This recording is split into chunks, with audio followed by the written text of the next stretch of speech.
Principles of management का chapter number 1 हम पढ़ रहे हैं, इंट्रोडक्शन ऑफ मैनेजमेंट। आज का हमारा टॉपिक है मिंट्सबर्ग्स मैनेजरियल रोल्स। अब डेली लाइफ के अंदर हर इंसान के अपने अपने रोल्स हैं। हर इंसान डेली लाइफ के अंदर as a teacher, as a student, as a parent role play कर रहा है। इसी तरह हेनरी मिंट्सबर्ग ने देखा था कि एक ऑर्गेनाइजेशन के अंदर मैनेजर के बहुत से रोल्स होते हैं। मैनेजर एक ऑर्गेनाइजेशन के अंदर डिफरेंट रोल्स प्ले करता है। तो हमारा आज का टॉपिक भी यही है। हमने देखना है कि हेनरी मिंट्सबर्ग ने क्या रोल्स बताए थे कि मैनेजर एक ऑर्गेनाइजेशन के अंदर कौन कौन से रोल्स प्ले करता है। Henry Mintzberg, a well-known management researcher, studied actual managers at work.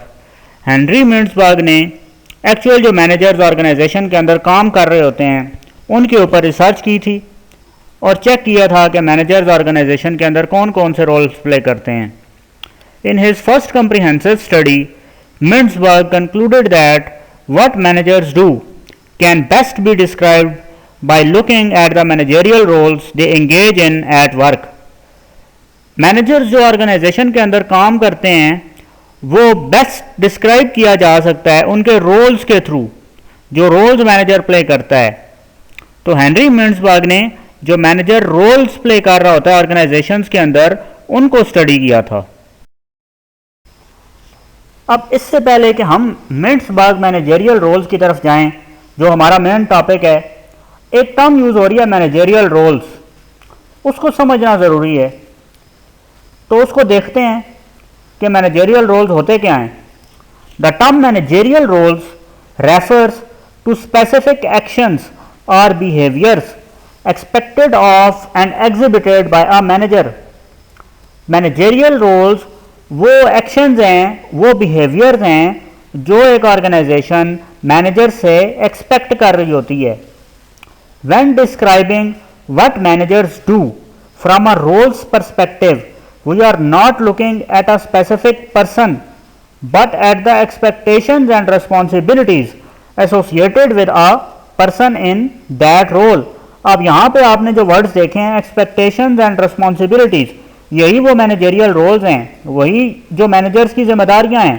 जो एक्सपेक्टेशंस है ऑर्गेनाइजेशन जो मैनेजर से एक्सपेक्ट कर रही है और जो रिस्पॉन्सिबिलिटीज मैनेजर ने अदा करनी है ऑर्गेनाइजेशन के अंदर, ऑर्गेनाइजेशन को बेहतर अंदाज में चलाने के लिए, ऑर्गेनाइजेशन को प्रॉफिटेबल करने के लिए या बिजनेस को बेहतर तरीके से रन करने के लिए, एम्प्लॉयज़ के काम को मैनेज करने के लिए जो मैनेजर ने अपनी रिस्पॉन्सिबिलिटीज अदा करनी है, उसी को हम मैनेजर्स के रोल कहेंगे और वो डिफरेंट हो सकती हैं।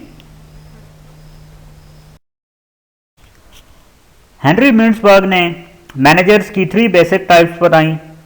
पहली type interpersonal roles, second informational roles और थर्ड डिसीजनल रोल्स। तो इधर सामने लिखा हुआ है कि Henry Mintzberg categorized 3 basic managerial roles and further specified 10 roles within them. और जब हम फर्दर देखते हैं कि कुछ टाइप्स इंटरपर्सनल रोल्स की हैं, कुछ टाइप्स इंफॉर्मेशनल रोल्स की हैं और कुछ टाइप्स डिसीजनल रोल्स की हैं, तो हमारे पास 10 रोल्स आ जाते हैं जो एक मैनेजर अपनी ऑर्गेनाइजेशन के अंदर प्ले करता है। अब पहली बेसिक टाइप है interpersonal roles. Interpersonal roles involve people, subordinates and person outside the organization. वो पीपल सबॉर्डिनेट्स या पर्सन हो सकते हैं जो ऑर्गेनाइजेशन के बाहर हैं। सबॉर्डिनेट्स कौन होते हैं? जो मातहत लोग होते हैं जो मैनेजर के अंडर काम कर रहे होते हैं। And person outside the organization, और ऐसे लोग जो ऑर्गेनाइजेशन के बाहर हैं। And other ceremonial and symbolic duties. Ceremonial and symbolic duties, अब इसका मतलब है कि जो सेरिमोनियल जो तकरीबात होती हैं, जो ऑर्गेनाइजेशन के अंदर एक बिजनेस की तकरीबात होती हैं, जो उसने डिस्प्ले करना होता है, ऑर्गेनाइजेशन को रिप्रेजेंट करना होता है, उसको हम कहते हैं सेरिमोनियल एंड सिंबॉलिक ड्यूटीज, जो एक मैनेजर ऑर्गेनाइजेशन को रिप्रेजेंट कर रहा होता है लोगों के सामने। The 3 interpersonal roles include figure head, leader and liaison. हम पढ़ रहे हैं इंटरपर्सनल रोल्स की टाइप्स। इंटरपर्सनल रोल्स, जैसे कि नेम इसका क्लियर कर रहा है कि बिटवीन द पर्सन्स, तो ये जो सारी टाइप्स हैं उनमें आप ये देखेंगे कि आप जो ऑर्गेनाइजेशन के अंदर जो मैनेजर रोल प्ले करता है वो बिटवीन द पर्सनस एक ऑर्गेनाइजेशन के कनेक्शंस को मेंटेन कर रहा होता है। तो वो पर्सनस के दरमियान होते हैं, लोगों के दरमियान होते हैं।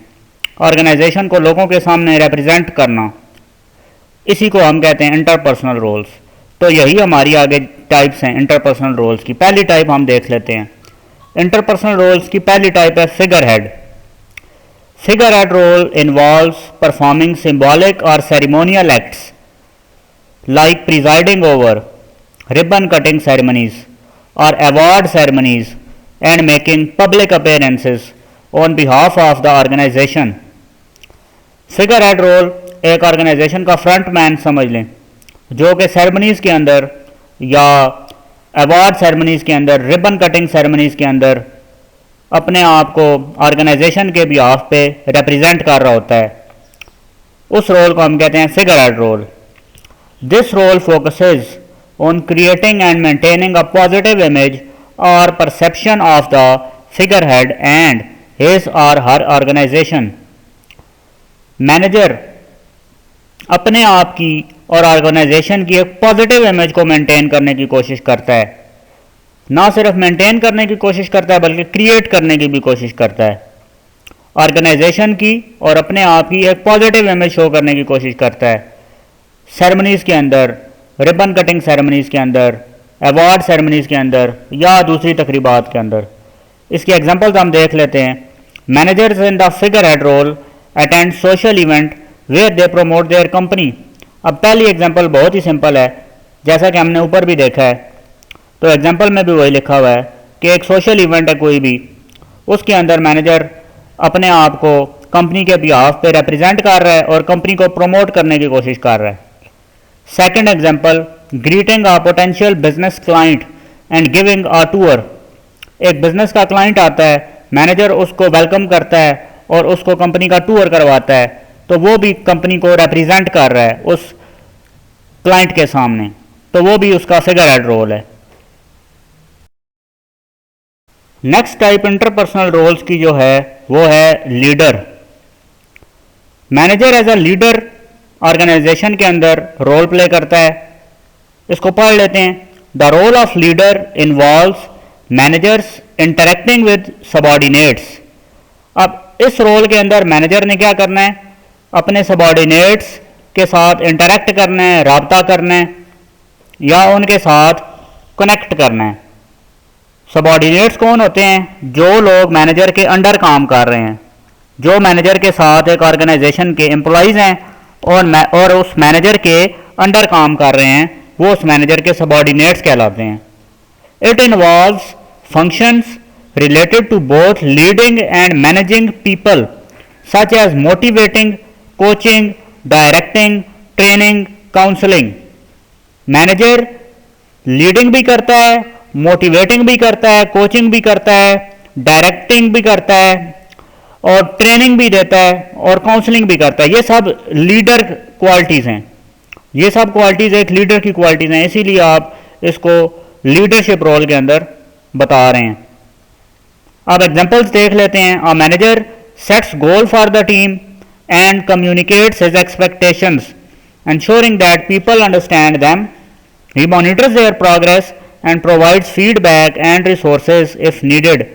मैनेजर अपनी टीम के लिए गोल सेट करता है और अपनी एक्सपेक्टेशन अपनी टीम को बता देता है और उसके बाद वो ये समझ रहा होता है कि लोगों ने उसको अंडरस्टैंड किया है और उसके बाद जब लोग काम कर रहे होते हैं, उसके सबॉर्डिनेट्स काम कर रहे होते हैं, तो वो उनकी प्रोग्रेस को मॉनिटर कर रहा होता है, उनको फीडबैक दे रहा होता है और उनको रिसोर्सेज प्रोवाइड। इंटरपर्सनल रोल की थर्ड टाइप है liaison. Liaison role of a manager एक ऐसा रोल है कि जो दो ऑर्गेनाइजेशंस के दरमियान राब्ता या इंफॉर्मेशन को स्प्रेड करता है, इंफॉर्मेशन को एक ऑर्गेनाइजेशन से लेकर दूसरी ऑर्गेनाइजेशन तक पहुंचाता है। तो पढ़ लेते हैं liaison role of a manager. Managers in the liaison role develop and maintain internal and external relationships. Liaison role के अंदर मैनेजर ने क्या करना होता है? अंदरूनी और बैरूनी तौर पर राब्ते कायम करने होते हैं, ताल्लुकात कायम करने होते हैं। Liaison transfers knowledge through different members of the organization. Liaison ने क्या करना होता है as a manager, different members के थ्रू ट्रांसफर ऑफ नॉलेज करनी होती है, up and down the chain of command. जो ऑर्गेनाइजेशन के अंदर एक चेन ऑफ कमांड है उसके through, and can also involve their business contacts from outside the company. और उसके अंदर बिजनेस कॉन्टैक्ट्स जो एक ऑर्गेनाइजेशन के या एक बिजनेस के जो कॉन्टैक्ट्स हैं कंपनी के बाहर, वो भी इन्वॉल्व हो सकते हैं। उनके दरमियान भी ट्रांसफर ऑफ नॉलेज एक manager as a liaison role करवाता है। एग्जाम्पल्स इसकी देख लेते हैं। A manager coordinates with people inside the company as well as coordinating work between the company's units. एक मैनेजर क्या करता है, कंपनी के अंदर इंफॉर्मेशन को एक जगह से दूसरी जगह पहुंच जाता है और कोऑर्डिनेट करता है कंपनी की यूनिट्स के दरमियान। A manager coordinates with people outside the organization. Manager क्या करता है, आउटसाइड भी इंफॉर्मेशन को या लोगों के दरमियान कोऑर्डिनेट करता है या राब्ता करता है, या इंफॉर्मेशन एक जगह से दूसरी जगह पहुंच जाता है आउटसाइड द ऑर्गेनाइजेशन। पहली एग्जांपल के अंदर हमने देखा है कि इनसाइड द ऑर्गेनाइजेशन या कंपनी की यूनिट्स के दरमियान वो राब्ता कायम करता है और या इंफॉर्मेशन पहुंचाता है। लेकिन ये जो सेकंड एग्जांपल है उसमें क्या है, आउटसाइड द ऑर्गेनाइजेशन। अब ऑर्गेनाइजेशन के बाहर कंपनी के बहुत से राब्ते होते हैं। इधर भी एग्जांपल्स लिखी हुई हैं, buyers, suppliers, strategic partners. Company के बायर्स हो सकते हैं, कंपनी के सप्लायर्स हो सकते हैं, या स्ट्रेटेजिक पार्टनर्स हो सकते हैं। उनके दरमियान ट्रांसफर ऑफ नॉलेज करवाता है या उनको इंफॉर्मेशन पहुंचाता है एक मैनेजर लायन रोल के अंदर। अब जो सेकंड टाइप है जो हेनरी मिंट्सबर्ग ने दी थी एक मैनेजर के रोल्स की, वो थी इंफॉर्मेशनल रोल्स। इंफॉर्मेशनल रोल्स को पढ़ते हैं। The informational roles involve collecting, receiving and disseminating information. अब जैसा कि इसके नेम से जाहिर है कि इसके अंदर मैनेजर ने क्या करना होगा, इंफॉर्मेशन को कलेक्ट करना होगा, उसको रिसीव करना होगा और उसको आगे पहुंचाना होगा। अब इसकी तीन टाइप्स हैं। पहली टाइप है मॉनिटर, सेकंड टाइप है डिसेमिनेटर और थर्ड टाइप है स्पोक्स पर्सन। अब हम इंफॉर्मेशनल रोल्स की टाइप्स को पढ़ रहे हैं। इंफॉर्मेशनल रोल्स की पहली टाइप है monitor. The role of monitor is performed whenever manager seek और एक्वायर वर्क रिलेटेड इंफॉर्मेशन। जब मैनेजर वर्क रिलेटेड या काम से रिलेटेड इंफॉर्मेशन को हासिल करने की कोशिश करता है, सीक का मतलब है हासिल करने की कोशिश करना या हासिल करना, एक्वायर का भी यही मतलब है कि हासिल करना। जब मैनेजर वर्क रिलेटेड काम से मुतल्लिका जो इंफॉर्मेशन है, इतलात हैं, उनको हासिल करने की कोशिश करता है तो उसे कहते हैं हम monitor. Role of monitor, they might do so by reading reports and other documents, searching online and talking with other people. और वो इंफॉर्मेशन मैनेजर कैसे हासिल करेगा अपने काम के बारे में, वो रिपोर्ट्स को पढ़ेगा, वो क्या करेगा, डॉक्यूमेंट्स को पढ़ेगा, ऑनलाइन सर्च करेगा और टॉकिंग विद अदर पीपल, या उससे मुतल्लिका जो दूसरे लोग हैं उनसे बातचीत करके वो इंफॉर्मेशन को हासिल करेगा। इसी को हम कहते हैं मॉनिटर। एग्जाम्पल्स मॉनिटर की हम देख लेते हैं। Seeking customer feedback to see how exactly you can improve your products और सर्विसेज। अब मैनेजर क्या करेगा कि कस्टमर से फीडबैक लेगा कि कंपनी अपनी प्रोडक्ट्स या सर्विसेज को कैसे इम्प्रूव कर सकती है। सेकंड एग्जांपल है monitoring industry trends like products made by competitors और government regulatory changes in order to meet standards and stay on track. अब मैनेजर क्या करेगा, मैनेजर इंडस्ट्री के ट्रेंड्स को देखेगा कि इंडस्ट्री किस तरफ जा रही है, इंडस्ट्री के मेन ट्रेंड्स क्या हैं, प्रोडक्ट्स मेड बाय कंपेटिटर्स और कंपेटिटर्स कौन सी प्रोडक्ट्स को बना रहे हैं, और गवर्नमेंट की जो रेगुलेटरी चेंजेस हैं, कोई रूल्स एंड रेगुलेशंस है वो क्या हैं, और स्टैंडर्ड्स को मीट करने की कोशिश करेगा और ट्रैक पे रहने की कोशिश करेगा। अब डिसेमिनेटर रोल देख लेते हैं। The role of disseminator is performed whenever managers communicate information whether verbally or in writing to others within their organizations। Disseminator role के अंदर मैनेजर ने क्या करना होता है, मैनेजर ने इंफॉर्मेशन को एक जगह से दूसरी जगह कम्युनिकेट करना होता है, वो इन्फॉर्मेशन वर्बल भी हो सकती है और रिटन भी हो सकती है। वर्बल का मतलब है कि वो ज़ुबानी हो सकती है, रिटन का मतलब है कि वो लिखाई की सूरत में हो सकती है। To others within their organizations, जो दूसरे लोग हैं ऑर्गेनाइजेशन के अंदर, विद इन द ऑर्गेनाइजेशंस। यानी मैनेजर ने इंफॉर्मेशन को बेसिकली कम्युनिकेट करना है। एग्जाम्पल हम देख लेते हैं। पहली example, a one on one conversation between a manager and an employee where a certain issue is discussed. Manager और एम्प्लॉई के दरमियान जो कन्वर्सेशन हो रही है, गुफ्तगू हो रही है, उसको हम डिसेमिनेटर रोल कहेंगे मैनेजर का, क्योंकि मैनेजर इन्फॉर्मेशन को कम्युनिकेट कर रहा है, इन्फॉर्मेशन को फैला रहा है, पहुंचा रहा है एम्प्लॉई के पास। सेकेंड एग्जाम्पल है, developing a proposal for a new product design, submitting it to upper management for approval and providing it to the employees so they can get familiarized with it। एक proposal बनाना है नई product design का, उसको upper management के पास submit करवाना और उसके बाद आखिर में एम्प्लॉइज़ को प्रोवाइड करना वही प्रपोजल, ताकि एम्प्लॉइज़ उसके ऊपर काम कर सकें और उसके साथ फेमिलियर हो सकें।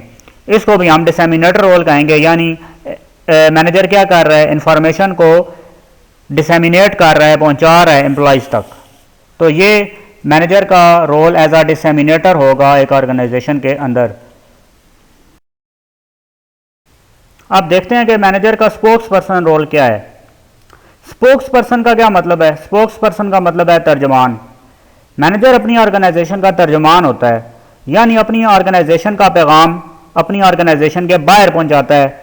जो दूसरी ऑर्गेनाइजेशन हैं, किसी कॉन्फ्रेंस के अंदर, किसी मीटिंग के अंदर अपनी ऑर्गेनाइजेशन के बिहाफ पर बोलता है, आउटसाइड द ऑर्गेनाइजेशन अपना पैगाम पहुंचाता है, तो उसी को हम मैनेजर का स्पोक्स पर्सन रोल कहेंगे।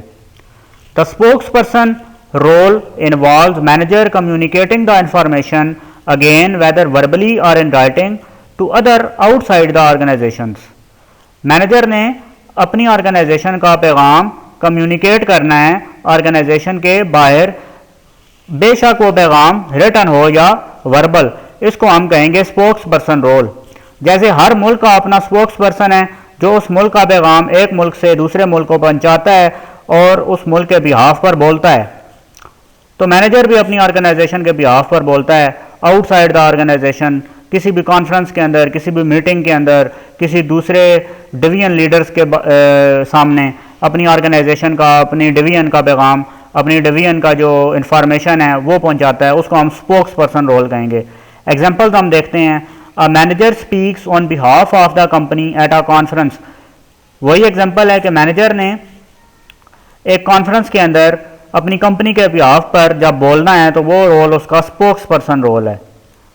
सेकेंड एग्जाम्पल है, division leaders talk to other division leaders informing them about strategies and resource requirement. एक डिवीजन लीडर दूसरी डिवीजन लीडर से टॉक करता है, बात करता है और वो उसको अपनी स्ट्रेटजीज और रिसोर्स रिक्वायरमेंट्स के बारे में इन्फॉर्म करता है, तो वो उसका स्पोक्स पर्सन रोल है। अब आते हैं जो थर्ड मेन टाइप है जो हेनरी मिंट्सबर्ग ने दी थी मैनेजरियल रोल्स के अंदर। थर्ड मेन टाइप है डिसीजनल रोल्स।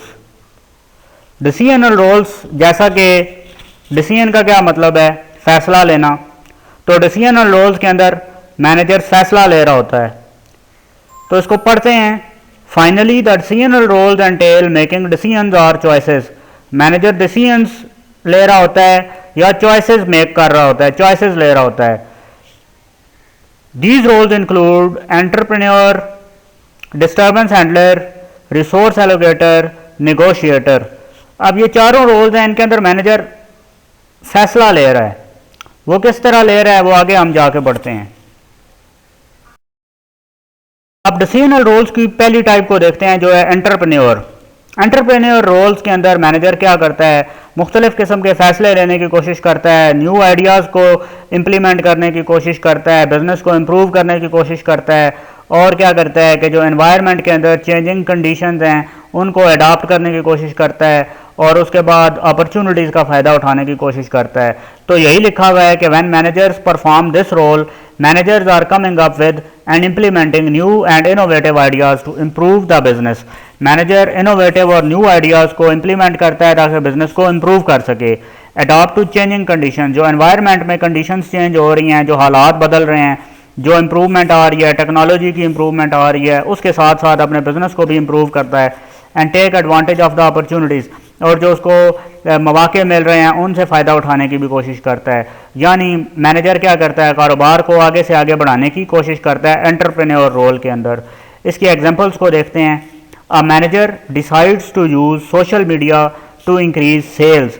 मैनेजर ये सोचता है कि मैं सेल्स को कैसे बढ़ाऊं, तो वो सोशल मीडिया का इस्तेमाल करता है और उसका ये फैसला करता है कि वो सोशल मीडिया को इस्तेमाल करके अपनी सेल्स को इंक्रीज़ करेगा।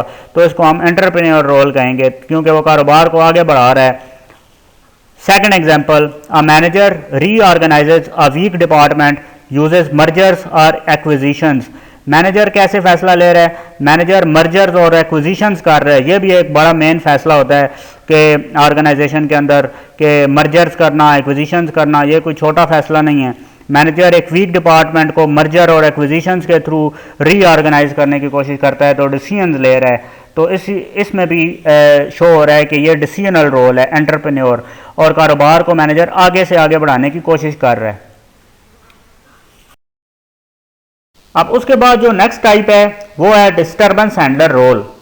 ये डिसीजनल रोल की टाइप है, और इसके अंदर मैनेजर ने कैसे फैसला लेना है, मैनेजर ने बहुत से जो प्रॉब्लम्स हैं, लड़ाई झगड़े हैं, उनको हल करवाना है और उनके ऊपर एक फैसला लेना है और करेक्टिव एक्शन लेना है। द रोल ऑफ डिस्टर्बेंस और crisis handler is performed whenever managers react to problems, conflicts, disputes etcetera and take corrective action. जब मैनेजर मसाइल को और लड़ाई झगड़े को यानी प्रॉब्लम्स, कन्फ्लिक्ट्स और डिस्प्यूट्स को हल करवाता है एंड टेक करेक्टिव एक्शन, और उसके ऊपर एक फैसला लेता है, करेक्टिव एक्शन लेता है, उसको हम क्या कहते हैं, disturbance handler role. These disturbances can be caused by internal और एक्सटर्नल इशूज। ये जो डिस्टर्बेंस है या क्राइसिस है या मसाइल हैं या लड़ाई झगड़े हैं, वो इंटरनल यानी अंदरूनी और एक्सटर्नल इशूज या बैरूनी मसाइल की वजह से पैदा होते हैं। They could be the result of bad management और बैड लक। ये बैड मैनेजमेंट या बैड लक की वजह से भी मसाइल पैदा हो जाते हैं या लड़ाई झगड़े ऑर्गेनाइजेशन के अंदर पैदा हो जाते हैं। एग्जाम्पल इसकी देख लेते हैं। When two members of a team have a conflict, जब टीम के दो मेंबर्स के दरमियान कोई लड़ाई झगड़ा हो जाता है, it is the manager's responsibility, ये एक मैनेजर की जिम्मेदारी है, to help them resolve it, कि वो उसे हल करवाए। अब जो नेक्स्ट रोल है वो है रिसोर्स एलोकेटर। मैनेजर ने जो ऑर्गेनाइजेशन के अंदर रिसोर्सेज हैं, जो एसेट्स हैं, जो उसके अंदर जो रिसोर्सेज हैं, उसको जो प्रोजेक्ट्स हैं उसके ऊपर एलोकेट करना होता है। वो रिसोर्सेज एसेट्स हो सकते हैं या पीपल हो सकते हैं, लोग हो सकते हैं, या कोई भी ऑर्गेनाइजेशन के एसेट्स हैं वो हो सकते हैं। The role of resource allocator is perform whenever managers make decisions about the people and projects that will receive certain resources under their control. लोगों को जो प्रोजेक्ट्स होते हैं उसके प्रोजेक्ट्स में हर प्रोजेक्ट का कोई सर्टन कोई ख़ास रिसोर्स होगा जो कि उसे चाहिए होगा ताकि वो प्रोजेक्ट कंप्लीट हो सके। कुछ ख़ास लोग होंगे, कुछ ख़ास डिसीजंस होंगे, या कुछ ख़ास ऐसे एक्सपर्ट्स होंगे जो उस प्रोजेक्ट के को एलोकेट करना ज़रूरी है। तो मैनेजर ने उस प्रोजेक्ट को वो ख़ास एक्सपर्ट्स, पीपल, लोग और वो प्रोजेक्ट के जो सर्टन रिसोर्सेज हैं, कुछ मखसूस रिसोर्सेज हैं वो चाहिए होते हैं, मैनेजर ने वो उसे एलोकेट करने होते हैं। This role involve planning, scheduling and budgeting functions.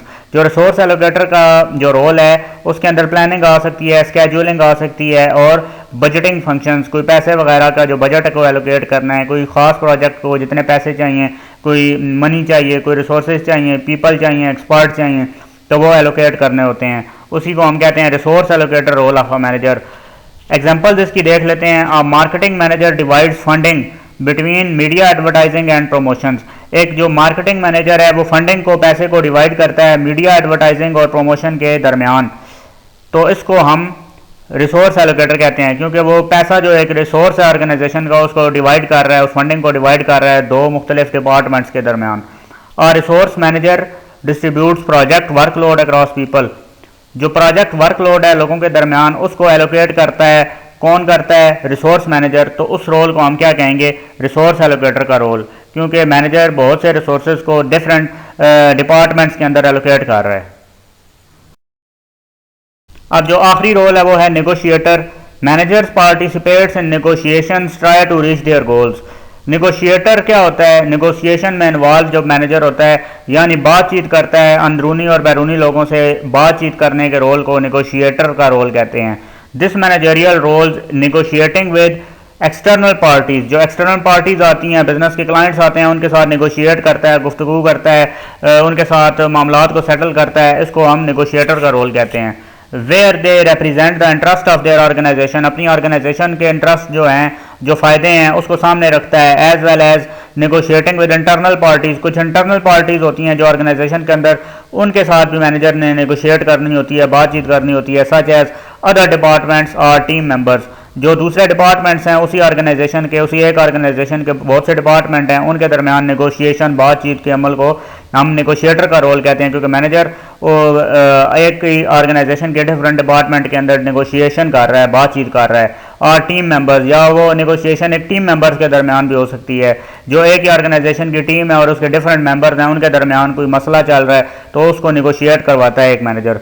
इसके एग्जाम्पल्स को देख लेते हैं। A manager negotiates pricing, delivery and design with customers, जो मैनेजर के जो कस्टमर हैं, किसी ऑर्गेनाइजेशन के जो कस्टमर हैं, मैनेजर क्या करता है? प्राइस को नेगोशिएट करवाता है, ख़ास प्राइस को सेटल करता है जिसमें कस्टमर भी सेटिस्फाइड हो जाता है और वो ऑर्गेनाइजेशन के लिए भी बेनिफिशियल है। और उस ऑर्डर की डिलीवरी के ऊपर और उसके ऑर्डर के प्रोडक्ट के डिज़ाइन के ऊपर बातचीत करता है कस्टमर के साथ, तो उस रोल को हम नेगोशिएटर रोल बाय मैनेजर कहते हैं। सेकंड एग्जांपल है, a manager negotiates over access to capital and personnel with seniors, मतलब कैपिटल की, सरमाए की और पर्सनल लोगों की जो एक्सेस है सीनियर्स के साथ, उसको मैनेजर नेगोशिएट करता है। इस रोल को भी हम नेगोशिएटर रोल कहेंगे।